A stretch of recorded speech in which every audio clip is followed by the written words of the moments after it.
Samantala, patuloy na tiniyak ng AFP ang kaligtasan ng mga mamamayan kaugnay ng pagsasalakay ng mga miyembro ng MNLF sa Zamboanga City. Ang buong ulat ihatid sa atin ng aming kasamang si Waywaya Makalma live mula sa Campo Aguinaldo. Magandang hapon sa iyo, Waywaya. Sandro, Breakaway Group. Ito ang grupong sumalakay sa Zamboanga City kaninang madaling araw. Ito'y ayon sa hukbong sandatahang lakas ng Pilipinas. Ngunit sa ngayon ay tumanggi ang liderato ng AFP kung sino ang tumatayong leader sa kanila. Umatake ang grupo sa dalawang barangay sa Rio Hondo at Barangay Talina, Zamboanga City kaninang pasado 1:00 ng madaling araw. Ang mga rebeldeng grupo ay armado na kung saan 20 ang kanilang hawak na hostages simula pa kaninang 8:00 ng umaga. Umabot naman sa 3 ang nasawi dahil sa insidente. Isa sa militar, 2 mula sa sibilyan, habang 6 naman ang sugatan sa militar at 4 sa sibilyan. Gayunman, ayaw pang ilabas ng AFP ang pangalan ng isang sundalong nasawi dahil kailangan pa muna nilang ipaalam sa kanilang kamag-anak. Sa ngayon, ang pangunahing misyon ng AFP ay makontain ang lugar kung saan ang mga hostages na ginagamit ng human shield.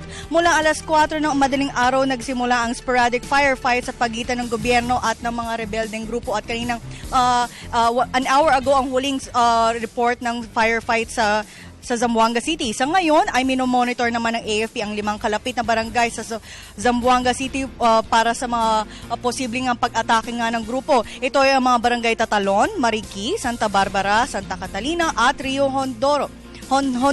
Ayon sa AFP naman, 3 araw nang nakalipas silang nakamonitor na may pumasok nga ng mga rebeldeng grupo sa lugar at bilang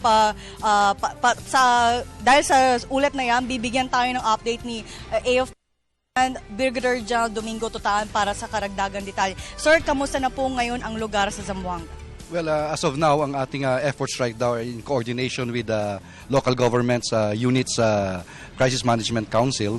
Our Task Force Zamboanga, led by Colonel Colina, is now in coordination with the Mayor of Zamboanga City and with the Philippine National Police in order that the primordial activity here is to ma-prevent natin ang any spillover ng conflict and to ensure that the civilian populace in Barangay Santa Catalina are protected.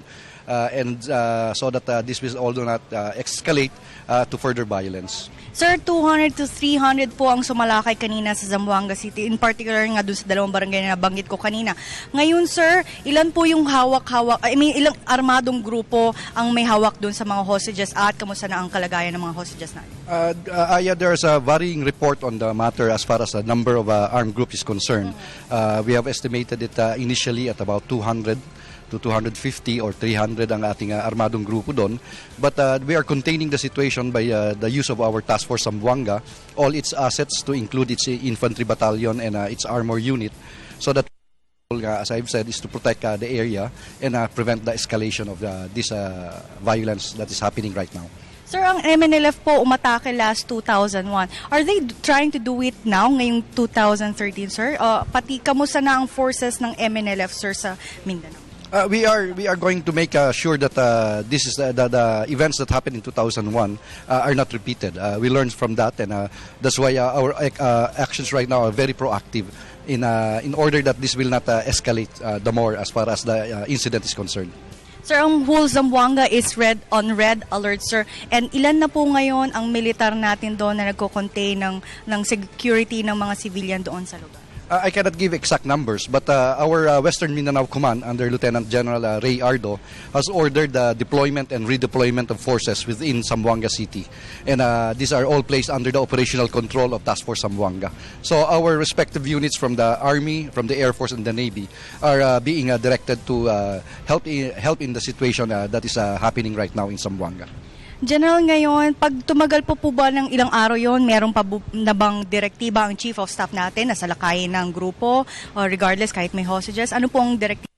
Well, the directive is always the Crisis Management Council shall take the lead.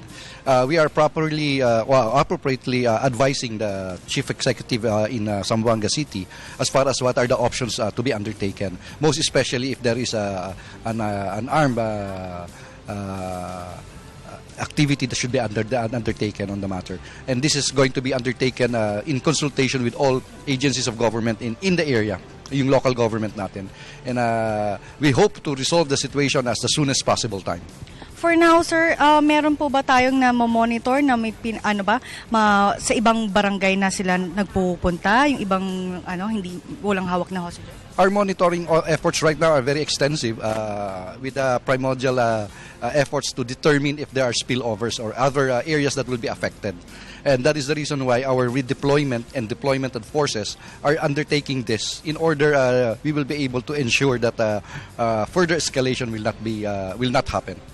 So sir, ano ngayon ang mga susunod nating hakbang in case tumagal to? And pati meron pa tayong natanggap na report kung nakikipag-ugnayan sa inyo yung grupo, kung ano din yung mga hiling nila in order for the hostages to be released.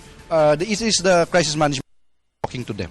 And we are advising the chief executive as far as the options or the actions to be undertaken on this. And from a collective decision on the part of the crisis management, we will be undertaking this, whatever the decision would be.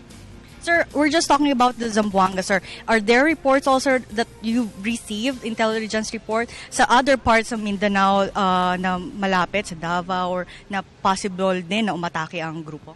None so far that are very concrete in nature, but nonetheless, we are making sure that all other units of the AFP outside Zamboanga City, most especially in the neighboring areas of Zamboanga City, are on a passive or alert status that they will be able to prevent any of these incidents to happen.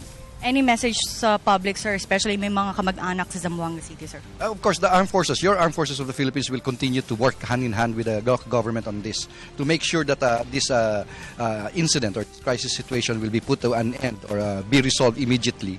And in order to really prevent any collateral damages, especially to lives of civilians and to property in the area. Maraming salamat po sa inyo, Brigadier General Domingo Totaan, ang spokesperson ng AFP. At Sandro, yan ang pinaka-latest mula dito sa at magbibigay po ako mamaya ng updates kung meron pong ibibigay ng ang Armed Forces of the Philippines patungkol nga dito sa mga hostages na kinuha nga itong mga rebelding grupo. Maraming salamat sa iyo, Wayway, ang makalma na nagulat ng live mula sa Campo Crame.